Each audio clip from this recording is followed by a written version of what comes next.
Type 25 आप लोग को होमवर्क में दिया गया था, कुछ ट्राई किए हैं? ट्राई किए हैं लेकिन बना है।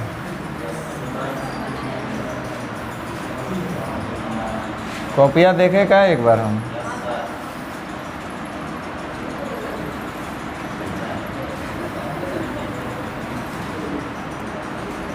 चलिए काहे देखेंगे, आपका टेंशन बढ़ेगा।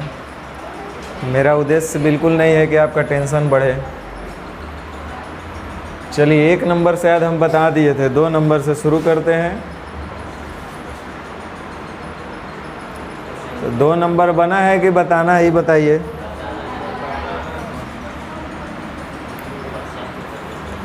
चौदह पूर्णांक 2/7% का मतलब हुआ 100/7%। 100/7% का मतलब 100/700। 100/700 का मतलब 1/7।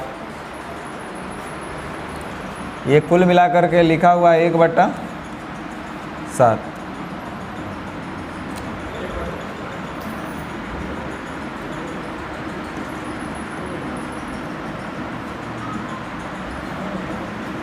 जो इनकम का रेशियो है 3:7:4 है, तथा इनके खर्च का जो रेशियो है 4:3:5 है। कह रहा है यदि ये अपनी आय का 1/7 भाग बचा रहा है, तो ये अपने आय का 1/7 भाग बचा रहा है, इसका मतलब उसका इनकम होगा 7, बचत होगा 1, तो खर्च कर रहा होगा 6। ये अपने आय का 1/7 भाग बचा रहा है, तो आय होना चाहिए, आय के साथ का लगा हुआ है, अर्थात उसका आय होना चाहिए 7, बचत कर रहा है 1, तो खर्च कर रहा होगा 6। और आपके पास जो 2 अलग अलग घर का रेशियो दिया है वो इनकम और एक्सपेंडिचर का दिया हुआ है। तो जाहिर सी बात है हम सेविंग को इग्नोर करेंगे, इनकम और एक्सपेंडिचर पे गौर करेंगे। ध्यान दो, ए का इनकम और एक्सपेंडिचर में जो अनुपात होना चाहिए वो 7:6 होना चाहिए। ए का इनकम और खर्च का जो अनुपात होगा 7:6 होगा। तो सबसे पहले इनके इनकम को हम सेम कर लेते हैं। तो सेम करने का मतलब इसको 4 से गुना करना पड़ेगा, इसको 3 से। तो ए का इनकम और उसका खर्च समान हुआ, समान नहीं रखना है। ए का इनकम और खर्च का बीच जो अनुपात होना चाहिए 7:6 होना चाहिए। तो जाहिर सी बात है 7:6 में बनाने के लिए इसको 7 से गुना करना पड़ेगा, इसको 6 से गुना करना पड़ेगा। इस तरह से हम देख रहे हैं कि फाइनली हम लोग इस घर को हमने 28 से गुना करा है और इसको हमने 18 से गुना करा है।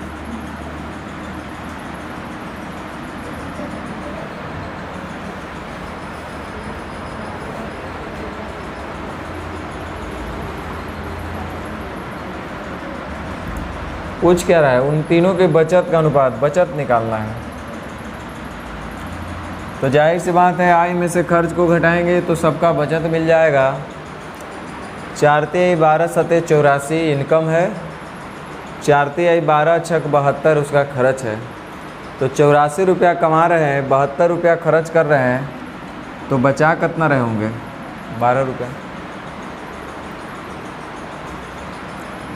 उसी तरीके से बी का इनकम देख रहे हैं 28×7 196।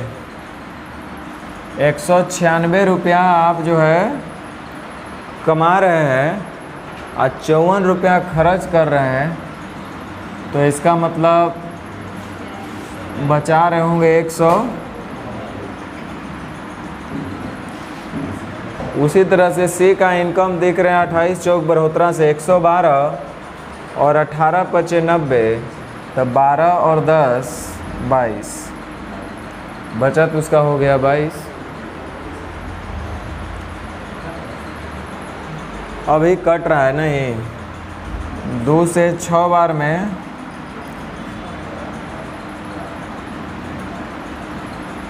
6:71:11। लगता है सी ऑप्शन है क्या?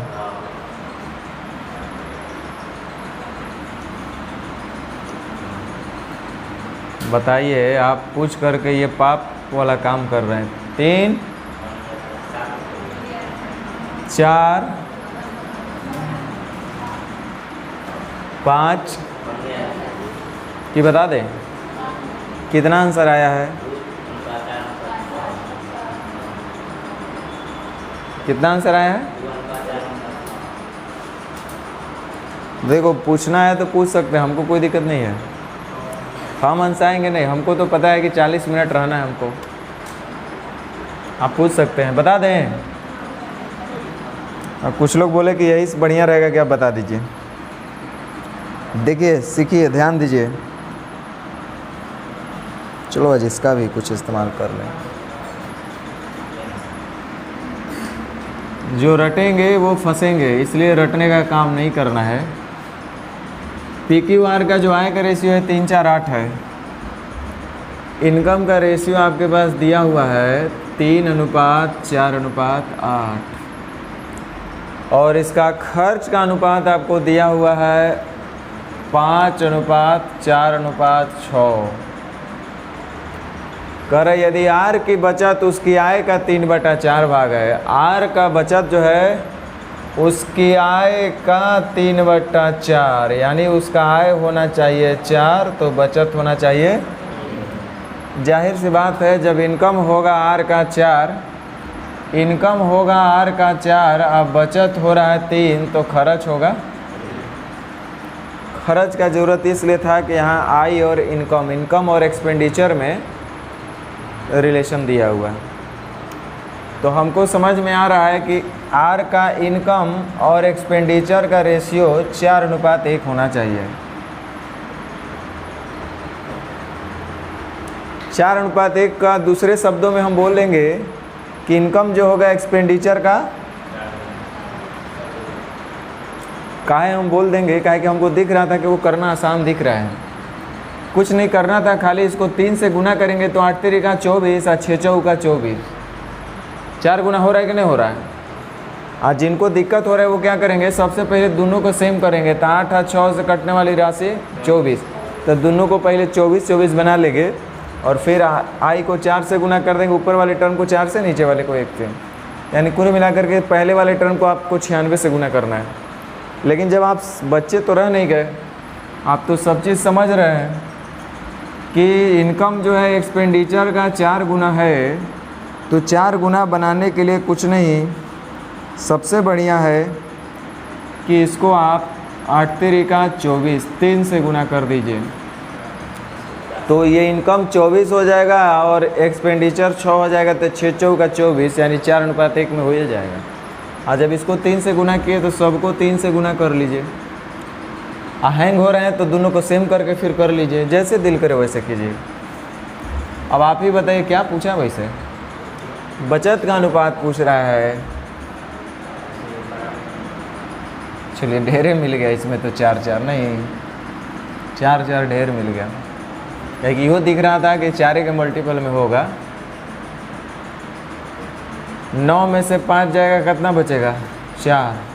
12 में से 4 जाएगा 8 और 24 में से 6 जाएगा 18।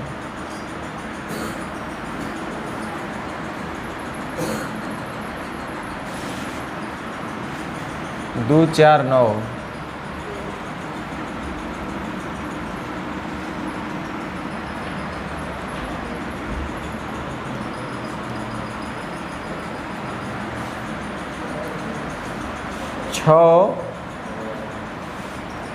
देखो, नहीं बना होगा पूछ लेना, दोबारा मौका मिलेगा नहीं। 6 बता दें।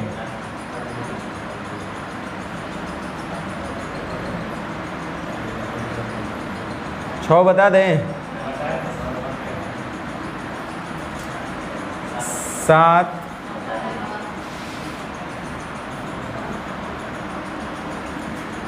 कार्य कृषि परीक्षा में सम्मिलित लड़के और लड़की का जो अनुपात है वो 16:9 है। बॉयज़ और गर्ल्स जितने भी परीक्षा में अपीयर हुए हैं, शामिल हुए हैं, उनका जो रेशियो है, अनुपात जो है वो 16:9 है। कह रहे इस परीक्षा में उत्तीर्ण हुए लड़का और लड़की का अनुपात 5:4 है। ध्यान देना, ये जो 5:4 और 16:9 में क्या रिलेशन है, पहले तो ध्यान दो। तरीका नंबर 1 कर देते हैं, उसके बाद जो कॉन्सेप्ट हम सीखना चाह रहे थे उस पर भी बात करेंगे। देखिए, टोटल लड़के जो शामिल हुए हैं वो 16 के शामिल हुए हैं, और टोटल लड़कियां 9 के परीक्षा में बैठी है। निश्चित बना दिया हम इसको, जितने भी शामिल हुए हैं लोग। और कह रहा है यदि 80% लड़कियां पास हुई है तो लड़कियां हैं कितनी भाई, 9 के, और इसका 80% पास हुई होंगी, तो 9 के का 80% जब हल करेंगे तो ये पास होने वाली लड़कियों का संख्या मिल जाएगा। तो कितने % लड़के उत्तीर्ण हुए नहीं पता हमको। मान लेते जितने भी लड़के थे उसका X% पास हुए, कितना, तो ये लड़के हुए पास, ये लड़कियां हुई पास, और ऐसे लिख दिए तो लड़के और लड़कियों में जितने भी पास हुए उनका अनुपात, और प्रश्न में लिखा है उनके पास का अनुपात है 5:। हल कर सकते हैं आप लोग। चलिए, दूसरा क्वेश्चन इसी में आपसे पूछा गया था, उसको कैसे हल करेंगे, थोड़ा सा दिमाग लगाना, यूज करना, बहुत अच्छा बात है, सीखने को मिलेगा। करा यह भी बताइए हमको कि कुल कितने % विद्यार्थी परीक्षा में पास हुए, टोटल कितने % पास हुए, ध्यान देना। तो हम कैसे हल करेंगे जे हम बता रहे हैं। टोटल अगर निकालना है तो टोटल कुछ होगा तो ना, तो अगर 16 गो लड़का बैठा है, 9 गो लड़की बैठी है, तब परीक्षा में एग्ज़ाम देने के लिए टोटल कितने विद्यार्थी बैठे होंगे, 16 9 25, हाँ या ना। और वही हमको निकालना है, तो एक काम करो, मान लेते हैं जितने भी विद्यार्थी थे टोटल का X% पास थे, तो ये पास होने वाले विद्यार्थी की संख्या, कुल विद्यार्थी लड़का लड़की मिलाकर कितने पास।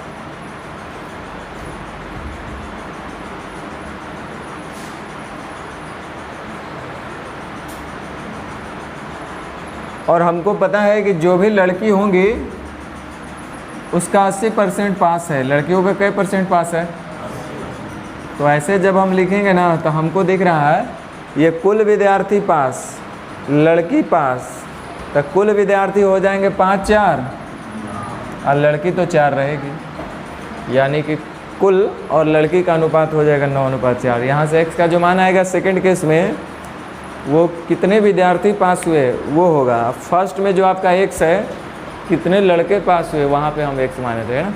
तो दोनों x को सेम मत मान लीजिएगा, अलग बात है कि हमने दोनों जगह x मान के हल कर लिया, ठीक है। तो ये आप दोनों क्वेश्चन का आंसर निकाल सकते थे। अब आइए हम लोग मुद्दे की बात करें। लड़का और लड़की का जो अनुपात है टोटल जो बैठे हैं उसका है 16:9, और जो पास हुए हैं वो 5:4 है।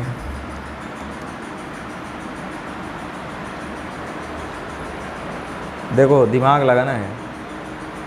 यदि 80% लड़की पास हुई, किसका 80%? 80% किसका? हम कई बार बोल चुके हैं कि परसेंटेज, रेशियो, फ्रैक्शन, भिन्न हमेशा किसी न किसी का ही होता है, उसके पहले का हमेशा छुपा हुआ रहता है, नहीं अगर लगाए तो 80% लड़की पास हुई है भाई, तो किसका 80% पास हुई है? कुल विद्यार्थी का।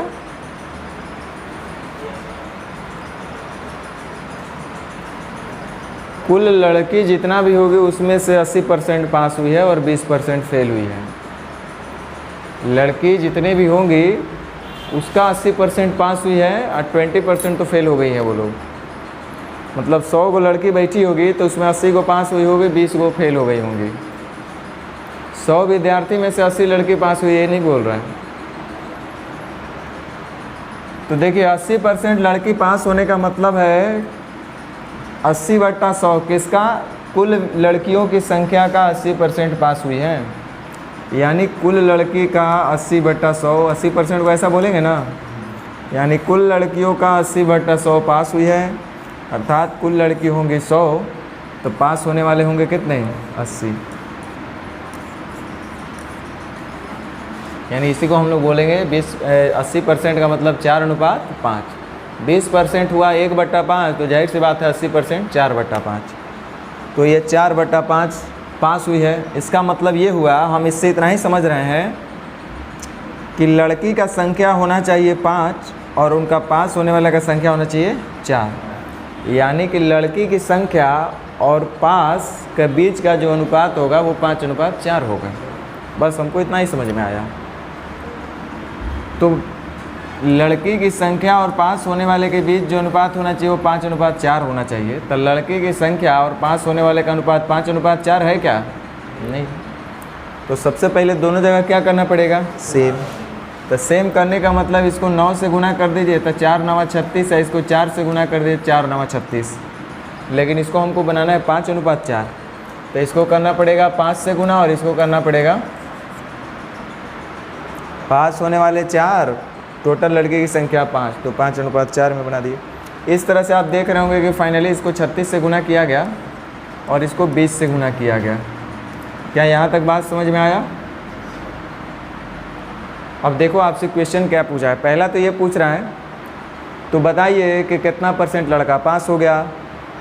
तो लड़का था कितना? 320, 16 दूनी 32, कितना लड़का है? जिसमें से पास कितना होगा? 36 बचे 180, इतना ही ना पास हुआ है। ये संख्या का रेशियो, ये पास होने वाले का रेशियो। प्रतिशत में पूछ रहा है, इसे गुना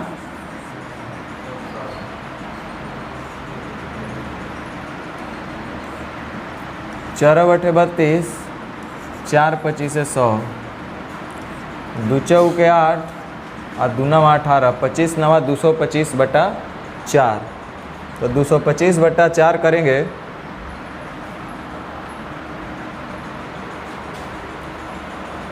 ध्यान दो, 225/4 करेंगे। अगर 200 को भाग लगाना होता 4 से तो सीधे बोलते 50 आता, हाँ या ना? अब फिर 25 को और भाग लगाना है 4 से, तो कितना हो जाएगा? 6.25 और आ जाएगा, यानी 50 और 6.25% कितना हो गया? 56.25%। अभी भी मैच कर रहा है तीनों ऑप्शन।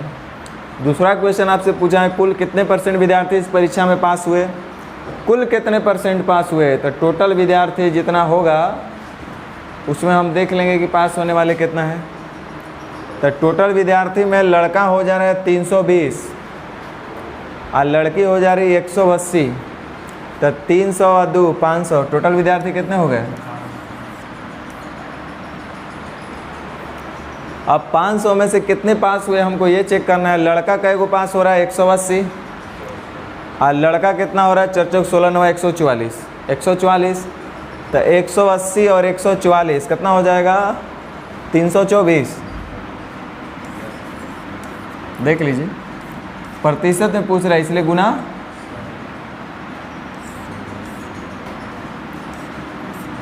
5 × 6 = 30, 5 × 4 = 20, 5/40, 64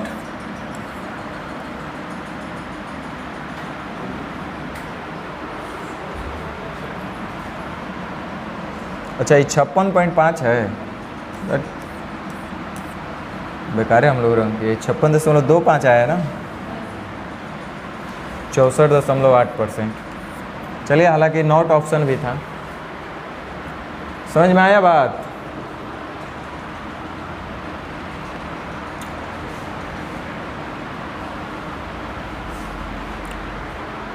ए और बी दो भाई हैं,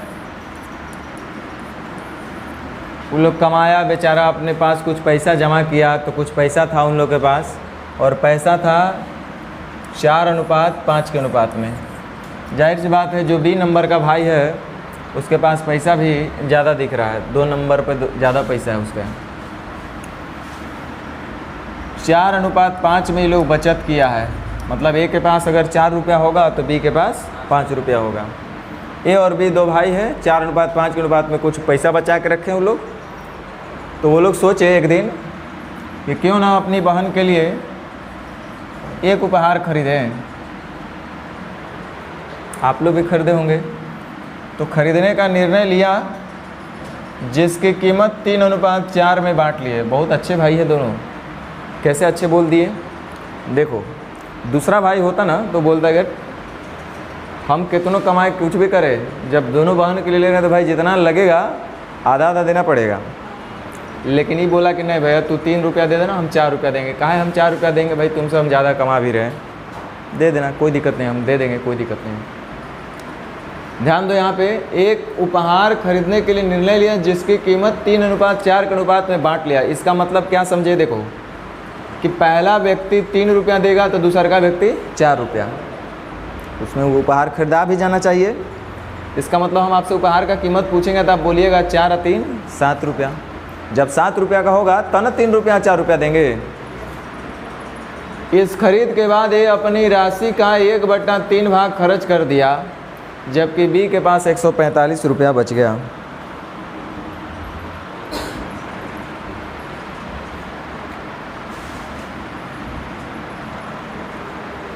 ये उनके पास जो भी पैसा था या इनकम था या जो मानिए, और खर्च कितना करेंगे वो लोग? 3:4 का मतलब ये हुआ कि इनका उपहार का कीमत भी कहलाएगा, हाँ या ना? हम 3 रुपया देंगे तो 4 रुपया दीजिएगा, का मतलब टोटल उपहार 7 रुपये का होना चाहिए। तो कह रहा है ए अपनी राशि का 1/3 भाग खर्च किया।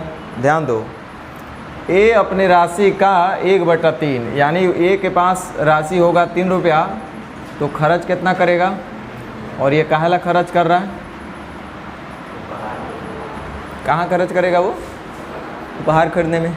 यानी कि हम इतना ही समझ गए कि ए का जो धन होगा, पैसा होगा ए के पास, और जो उपहार के लिए वो खर्च करेगा उसके बीच का जो अनुपात होना चाहिए वो 3:1 होना चाहिए। कोई मैथ्स की बात नहीं है रे भाई, बहुत छोटा छोटा ही बात है ये सब।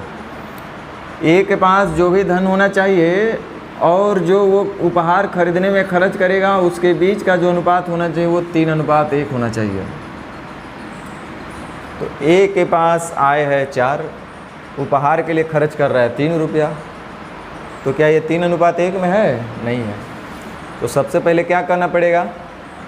सेम कर लेते हैं। तो इसको 3 से गुना और इसको, अभी ये बराबर हुआ है, जबकि 3:1 बदलना है। तो 3:1 में बदलने के लिए इसको 3 से और इसको आय और खर्च को 3:1 बनाना था। 3:1 हम बना दिया। इस तरह से आप देख रहे होंगे कि फाइनली हमने इस रेशियो को 9 से गुना किया है और इसको हमने 4 से गुना किया है। क्या यहाँ तक ठीक है ना आप लोग?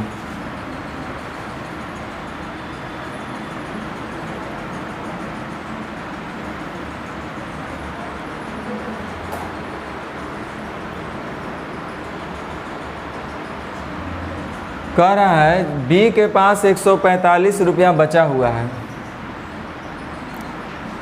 बी का बचत जो है वो कितना है? 100। तो ज़रा देखते हैं, बी के पास पैसा था कितना? 45 रुपया। उपहार में खर्च कर दिया तो बचा कितना? 29 रुपया। 45 रुपया में 16 रुपया घटाइए, कै रुपया? पूछ कौन ची रहा है? उस उपहार की कीमत क्या थी? उपहार का कीमत तो यही था ना। तो 4 तिहाई 12, 4 चौके 16, कितना? नहीं समझ में आया? 29 बचे 45 से 28 बचे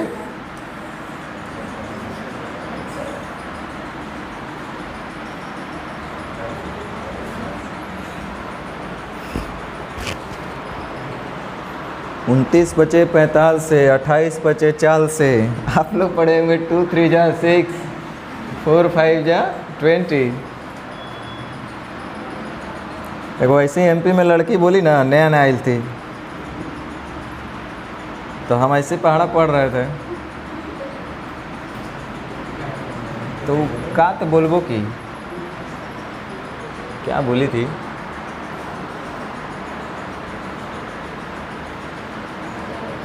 हाँ हम ऐसे ही बोले ना, तो वो बोल मतलब अपना जो इंग्लिश में लोग नहीं पढ़ते हैं 2 3 जा 4 5 जा, तो वैसे ही जो भी 19-20 का पढ़ा रहा होगा तो वो बोलती है 19 जाए ऐसा।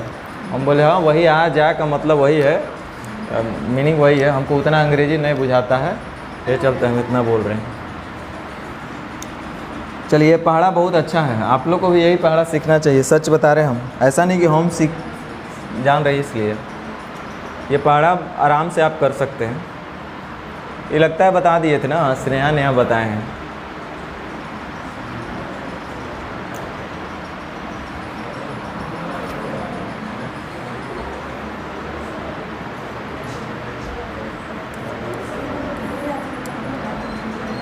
करे 2 घड़ी की लागत 16:23 में है। पहला घड़ी और दूसरा घड़ी का जो लागत का रेशियो है वो 16:23 है।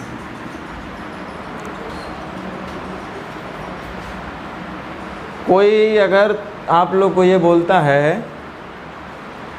कि 2 महीना 3 महीना 4 महीना में पूरा मैथ हो जाएगा, तो थोड़ा सा एक काम करना, 4 महीने वाला को छोड़ देना और आप लोग को जैसे हम बता रहे हैं वैसे करते रहना। और 4 महीने बाद उससे मिलेगा, जैसा आज वो मिल रहा होगा ना वैसे नहीं वो आपको 4 महीना बाद दिखाई देगा।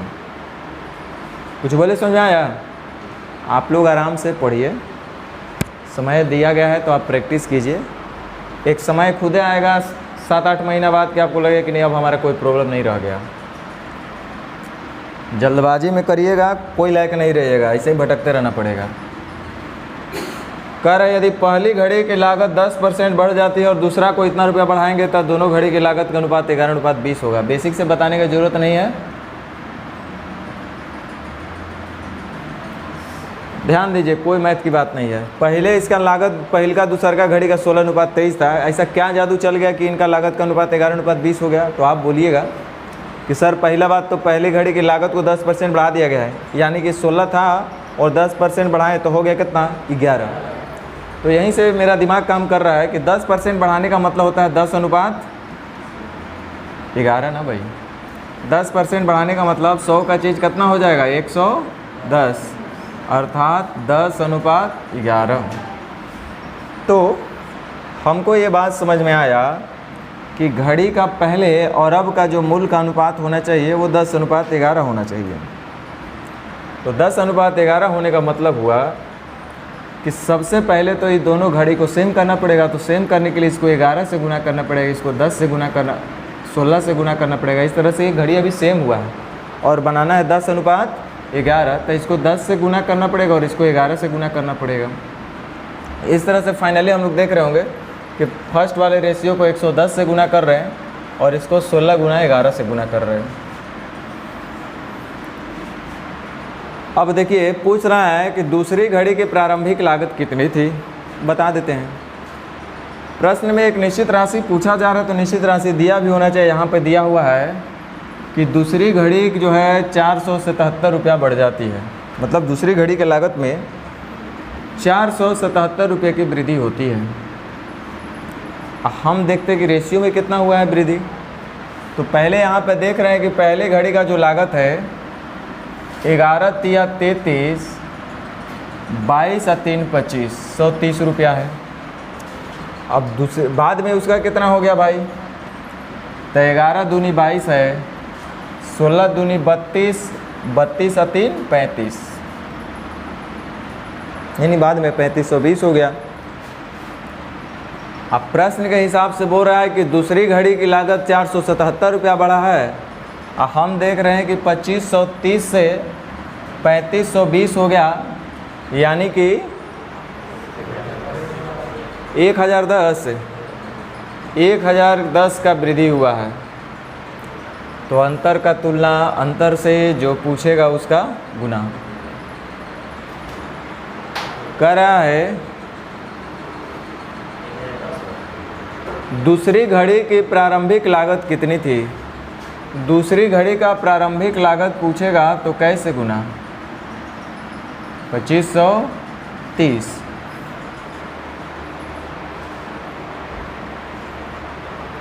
$990 होगा। दूसरी घड़ी का प्रारंभिक लागत पूछ रहा है तो कितना है? 2530।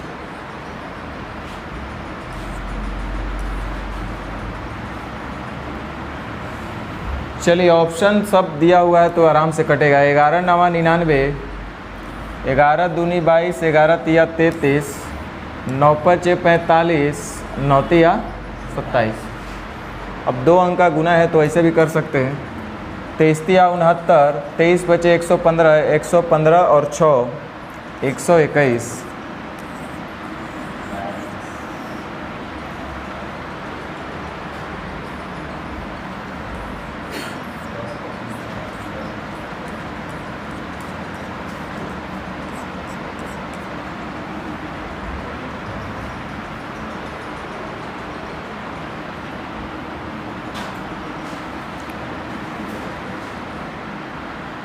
अरे बताइए, मजाक में आप हमसे सब लोग आप लोग बनवा लिए, सारे क्वेश्चन ही बना दिए।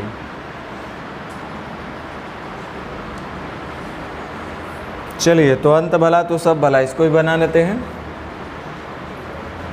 2 वस्तु की कीमत 4:5 के अनुपात में है। 2 वस्तु, पहला वस्तु और दूसरा वस्तु का जो कीमत का अनुपात है वो 4:5 है। प्रश्न में कह रहा है कि पहिलका में X% बढ़ाएंगे और दूसरका में 30% कम करेंगे तो अब जो लोग का कीमत का अनुपात होगा वो 10:7 होगा। तो 10:7 का मतलब ये हुआ कि पहिलका में X% बढ़ा रहे हैं और दूसरका में 30% कम किए तब जाके 10:7 हुआ। तो 30% कमी का मतलब होता है 100:70, यानी कि 10:7। 30% हम कब कर दिए आप किसी चीज़ को तो 100 से हो गया होगा 70, यानी कि 10:7।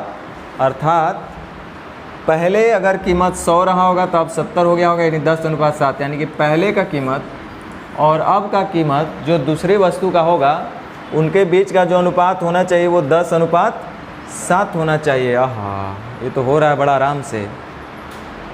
10:7 होने के लिए इसको कुछ नहीं करना है, खाली इसको 2 से गुना ही तो करना है, तो ऑटोमेटिक ये 10:7 हो जा रहा है। हो रहा है कि नहीं हो रहा है? तो 2 से गुना किए तो इसको भी 2 से गुना कर दीजिए, ऑटोमेटिक ये 10:7 हो गया है। x का मान क्या होगा? x का मतलब X% वृद्धि, माने कितना परसेंट वृद्धि, ये आपसे क्वेश्चन पूछा गया है। तो 8 था, हो गया 10, कितना बढ़ाया, कितने से? अरे ये 2 ज़्यादा है, किससे 2 ज़्यादा है? 10 से कि 8 से? 8 के रेस्पेक्ट में 2 बढ़ा है। प्रतिशत में पूछ रहा है इसलिए गुना, ये आपसे पूछा गया था। तो ये कॉन्सेप्ट आपको समझ में आया होगा।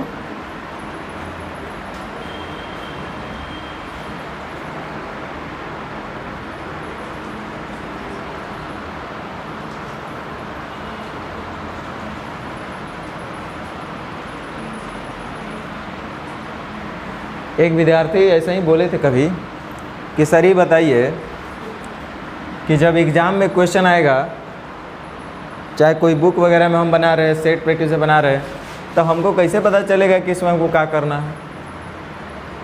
मान लीजिए हम बनाए आ गया ऐसे, तो इतना सारा है, कैसे हम समझेंगे क्या करना है? आप क्या कीजिएगा? आप क्या कीजिएगा? विद्यार्थी का प्रॉब्लम तो था, आपका प्रॉब्लम अगर ऐसा होता है तो आप क्या कीजिएगा?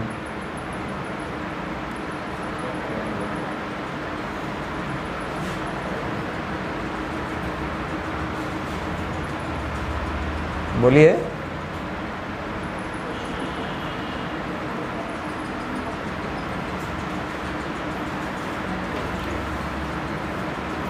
विद्यार्थी का एक से एक सवाल होता है।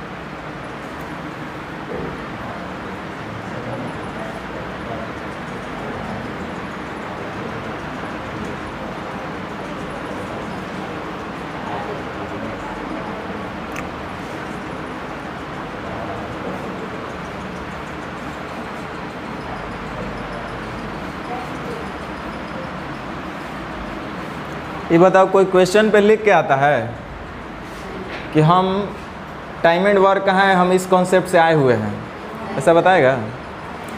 हम ज्योमेट्री के इन सेंटर थ्योरम प्रमेय से आए हुए हैं,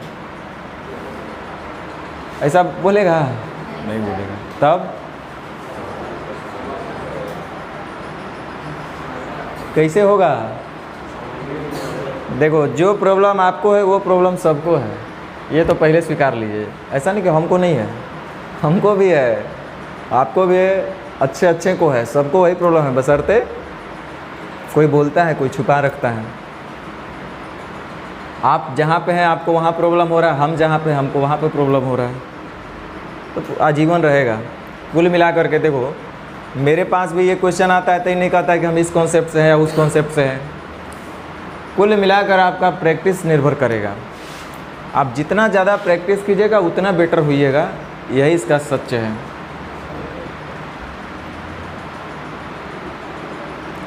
इसके बाद कौन सा टाइप है थोड़ा देख ले। 24, अभी हम लोग 25 करिए रहे थे ना, तो चलिए अभी आपको टाइप 23 ही पढ़ना है। इसका मतलब टाइप 23 बहुत इम्पोर्टेंट है, और ये इतना मज़ेदार चीज़ है। देखो, अभी वो रहे, सच बता रहे हैं, अब तो बहुत लोग धीरे धीरे एक दूसरे से करके सीख के सुधार कर लिए हैं लोग, बहुत लोग, लेकिन फिर भी बहुत लोग आज भी देखते रहते हैं तो करते रहते हैं, लोग चीज़ों को ज़्यादा कॉम्प्लिकेटेड कर देते हैं। और ये बहुत आसान और बहुत ज़रूरी का चीज़ है, और ये आपको आगे प्रॉफिट लॉस में खूब काम आएगा। प्रॉफिट लॉस में काम आएगा, SI में बहुत काम आएगा। आप लोग अब जैसे इसमें हो सकता है एक आध क्वेश्चन होगा भी, जैसे आप लोग पढ़े होंगे कि विक्रय मूल्य समान हो, क्रय मूल्य समान है, लाभ समान है, हानि समान है। SI का एक अच्छा क्वेश्चन हम बता दे रहे हैं, आप लोग सेट प्रैक्टिस बनाते होंगे या कहीं पढ़े होंगे तो उस क्वेश्चन से सामना आपका हुआ होगा। लिखता है, एक पिता के 2 संतान है, एक पुत्र है एक पुत्री है, एक का उम्र 10 साल है, एक का उम्र 15 साल है। और पिता मैनेजर के पास जा कर के यह बोलता है कि भैया मेरे पास इतने पैसे हैं और इस पैसों को दोनों मेरे जो संतान है, बेटा और बेटी, जो कि 10 साल और एगो 15 साल की है, इनके नाम से जमा कर दीजिए। लेकिन पिता होने के नाते हम एक चाहते हैं कि इन दोनों के साथ अन्याय नहीं हो, न्याय हो।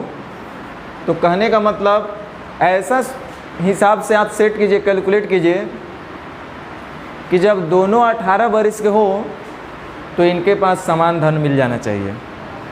मतलब कोई ये ना कहे कि यार 18 साल में अगला को उतना पैसा मिला था, हमको उतना पैसा मिला था। मतलब जैसे ये दोनों 18 वर्ष का हो तो दोनों को समान पैसा मिल जाए, यानी मिजधन बराबर होना चाहिए।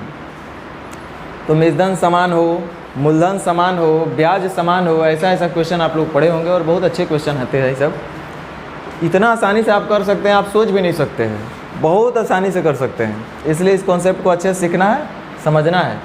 तकलीफ़ तो होगा भाई, हम बार बार बोलते हैं, आप भी हमको अगर कोई नया चीज़ सिखाइएगा तो जरूरी नहीं है कि हम एक बार में सीख जाएंगे और हमको आसानी से समझ में आ जाएगा, हमको ही पापड़ बेलना पड़ेगा। तो इसलिए आप टेंशन में कभी मत रहिएगा, जो आपको सिखाया जाए उसको प्रैक्टिस करना है। तकलीफ़ होता है, होने दीजिए, हार नहीं मानना है।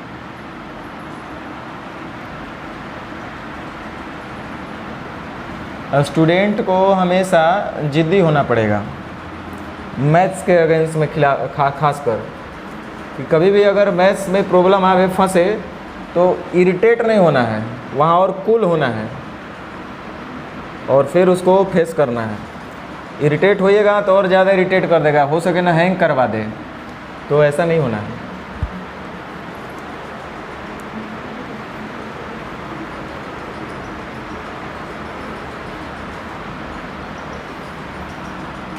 देखिए 2 क्वेश्चन बताएंगे, सीखिए, बाकी आप लोग ट्राई करके आएंगे। A, B और C के पिछले वर्ष की आय का अनुपात 3:4:5 था। सबसे बड़ा पता है हमको प्रॉब्लम क्या लगता है, बच्चा लोग कुछ भी नहीं करता है, पता नहीं काहे नहीं पूछता, हमको नहीं पता है। जबकि हम पूछने के वजह से कभी आज तक गुस्सा ही नहीं हुए, लेकिन सोचता है कि अरे पूछेंगे तो हमारी इज्जत चला जाएगा, और जब यहाँ आए हो तो क्या इज्जत लेकर आए हमको नहीं पता है। इसलिए आराम से सीखिए, पढ़िए, फिर आप एक दिन ही हो जाएगा। हम आपको बताए थे कि हम क्लास में सबसे ज़्यादा सर को डिस्टर्ब करते थे। पहले को आता था महेश मिश्रा का इतना छोटा पतला मोटू सा मेंस का स्पेशल किताब आता था, और उसमें सब जहर जैसा क्वेश्चन एकदम बिल्कुल मतलब वही क्वेश्चनवा हम ले जा करके पूछते थे, वही सब टेढ़ा टेढ़ा क्वेश्चन रहता था। वो सब बहुत 2-2 3-3 पेज का सॉल्यूशन वो सब का। पहले तो समझने में ही दिक्कत, तो वो सब ही मेन ले जाते थे पूछने के लिए। वही किताब ज़्यादा बनाते भी थे क्वेश्चन, क्योंकि उसी में फंसता था। सर बड़ी इरिटेट हो जाते थे। 2 दिन बताए, 3 दिन बताए, बोले साला रोज़ यही सब प्रॉब्लम लेके आता है, रुको। तो एक दिन क्या किया, ऐसा ही खेस में हम लोग बैठा गए थे, क्या बात हुआ था हमको ध्यान भी नहीं है। तो वो क्या किए ना कि खीस में ले करके सब बोले बट तू लोग आई कार्ड चलो हटाओ, भागो यहाँ से तुम। तो आई कार्ड फाड़ के बिक दिए। हम बोले वो, लेकिन हम क्या सोचे जानते हैं कि नहीं भाई, दुधार गाय के लातों से हल जाता है, कैसा हो सीखना है। ओकरा बाद तो फिर तो हम क्या किए कि फिर दूसरा दिन हम गए, थोड़ा सा भी देखिए, हम कभी भी टीचर के प्रति ईगो हम नहीं रखे, ये सच्चाई बात है। तो हमको लगता है टीचर कभी मेरे लिए या किसी भी विद्यार्थी के लिए बुरे नहीं हो सकते हैं। फिर दूसरा दिन हम गए ऑफिस में, ऑफिस वाले जो भैया थे उनसे हम बोले कि देखिए कल ऐसा ऐसा बात हो गया था सर, मैंने गुस्सा गए थे, आई कार्ड फाड़ दिए, तो उसको थोड़ा सा ऐसे कर दीजिए। तो वो भी बेचारे थोड़ा सा अपना ही करके बोले हाँ ठीक है जाइए आप, ज़्यादा ही डिस्टर्ब मत कीजिएगा, आराम से रहिए। तो फिर अपन गए, रेगुलर हैं, कोई दिक्कत नहीं। ऐसा नहीं कि सर फिर बोले कि तू भाग जा, नहीं बोले। तो आप लोग तो पूछ भी नहीं करते हैं। अपना प्रॉब्लम पूछना चाहिए। अगला गुस्साता है तो गुस्साने दो, वो उसका प्रॉब्लम है, आपका नहीं। ए, बी और सी के पिछले वर्ष के आय का अनुपात 3:4:5 था। पिछले वर्ष और इस वर्ष का उनका अनुपात ऐसा कुछ है। यदि उनकी वर्तमान आय का योग 78,800 रुपया हो तो ए की वर्तमान आय क्या है। देखो हम पूरे टाइप में हम बता रहे हैं, ये पूरे मैथ्स में यही चीज़ अप्लाई होता है, लेकिन यहाँ विशेषकर हम फोकस कर रहे हैं कि आपके पास क्या गिवन है और क्या निकालना है, ये आपको पता होना चाहिए। नहीं पता होगा तो पता नहीं चलेगा कहाँ मेहनत करना है, नहीं करना है। तो यहाँ पे भी थोड़ा सा ध्यान देना है। पहले क्वेश्चन को समझ लेते, उस पर इस पर हम बात करेंगे। ये जो लिखा हुआ है ए, बी और सी का पिछला वर्ष का आय का अनुपात 3:4:5 था। थोड़ा इसका मीनिंग हमको बताइए क्या लिखा हुआ, हम इसी का नहीं समझ पा रहे हैं। बाकी तो समझ रहे हैं, ये नहीं समझ पा रहे हैं। 4:5, 2:3, 3:4, ये कौन चीज़ लिखा हुआ है।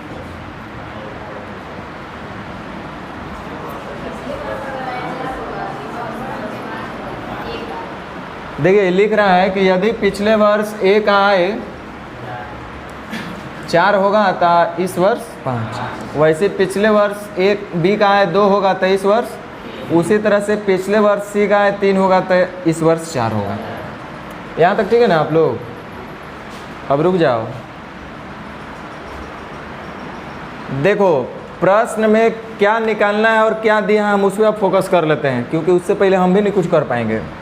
तो कह रहा है कि ए का वर्तमान आय क्या है, बहुत अच्छा। कह रहे यदि उनकी मतलब एबीसी के वर्तमान आय का योग कितना रुपया है। देखिए काहे क्या गिवन है, क्या निकालना पे फोकस करना है, इसलिए क्योंकि आपको पता है कि जब तक हमको ये नहीं पता होगा कि क्या गिवन है तो हम किसके बराबर करेंगे। तो जो 7800-800 रुपया आपके पास दिया हुआ है, ये कौन चीज़ दिया हुआ है, ए, बी, सी की वर्तमान आय का योग। तो हमको रेशियो में भी अगर वो चीज़ रहेगा तो ना हम कहेंगे कि इतना अनुपात बराबर इतना है। यानी कि कुल मिलाकर के हमको रेशियो में भी चाहिए उनके वर्तमान आय का योग, तो ना इतना बराबर इतना, माने उसका तुलना उससे हम कर पाएंगे। अब फिर कह रहा है कि वर्तमान आय क्या है, तो अनुपात इतना बराबर क्या, तो वो है ए का वर्तमान आय।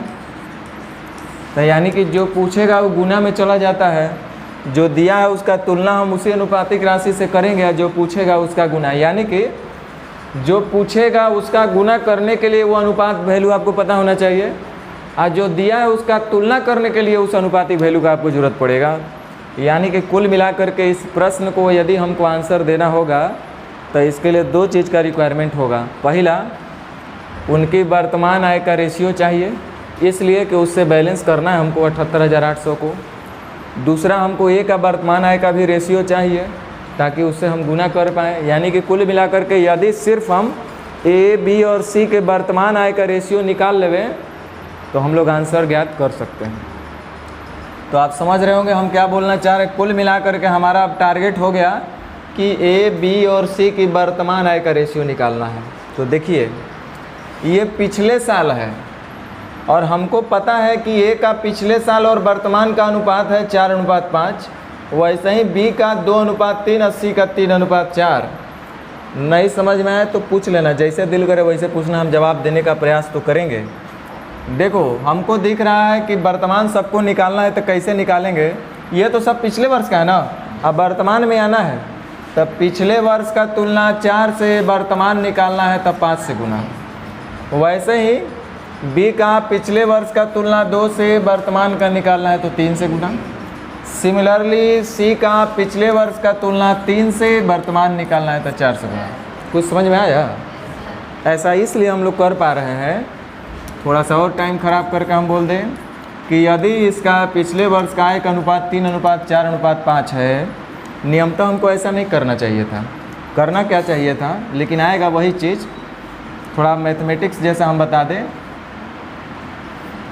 सबसे पहले तो हमको इसको निश्चित बनाना था। माना कि ए का पिछले वर्ष क्या है 3 के रुपया, बी का पिछले वर्ष क्या है 4 के रुपया और सी का पिछले वर्ष का है 5 के रुपया। और ये सब अलग अलग हो जाएंगे, 4x, 5x, 2y, 3y, 3z, 4z। समझ रहे हैं? तो अगर 2x और कितना है 4x और 5x हो जाएगा, और अगला 2x और 2y और 3y हो जाएगा, और अगला 3z और 4z हो जाएगा, तो कोई फ़र्क नहीं पड़ेगा। क्यों नहीं फ़र्क पड़ेगा?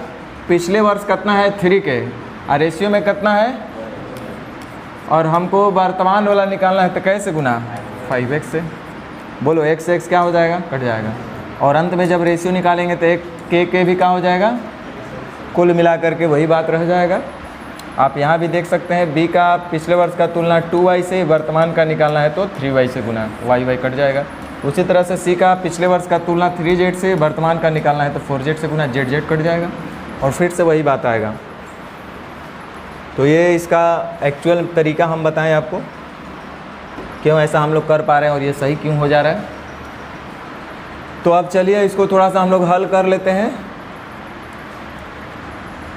3 और 4 12 एलसीएम आएगा, तो 4 3 3 9 5 45, 12 6 72, 4 4 16 25 80, यानी 45 72 80। ये वर्तमान आय का अनुपात उनका निकल गया। समझ में आ रहा है? और यहाँ पे लिखा हुआ है उनके वर्तमान आय का योग लिखा हुआ है 78,800, और यहाँ रेशियो में हम देख रहे हैं कितना हो रहा है 0 2 5 7 8 7 15 4 19। तो टोटल का बैलेंस, टोटल से जो पूछेगा उसका गुना। तो ए का वर्तमान आय क्या होगा, तो कैसे गुना? हमको लग रहा है 7 चौक 28 4 बार में कट रहा है ना। अब 45 चौके 225,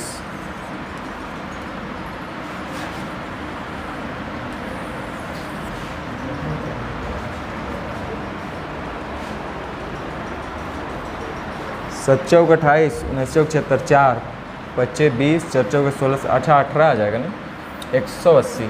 हम 225 बोल रहे हैं। 18,000। समझ में आया? चलिए एक क्वेश्चन और कोई बता देते हैं।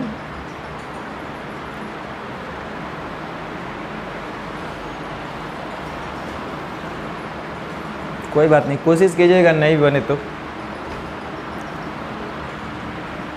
देखो यहाँ पे एक दिया हुआ है, यदि वर्तमान में उनके वेतन का योग 4300 रुपया है, और पूछ रहा है बी का पिछले वर्ष का वेतन।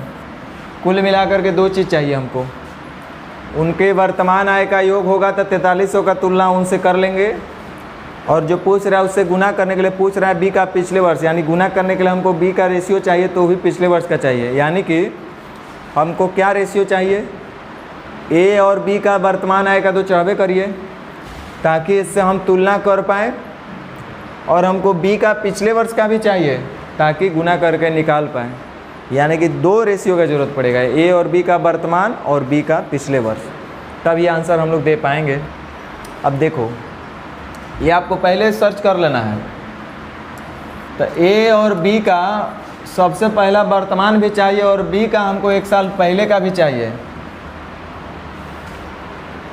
हम चाहें तो यहीं से बी का 1 साल पहले भी लिख सकते हैं रेशियो, आज जो गलती से छूट गया तो बाद में भी वर्तमान से पीछे जा सकते हैं, कोई दिक्कत नहीं है।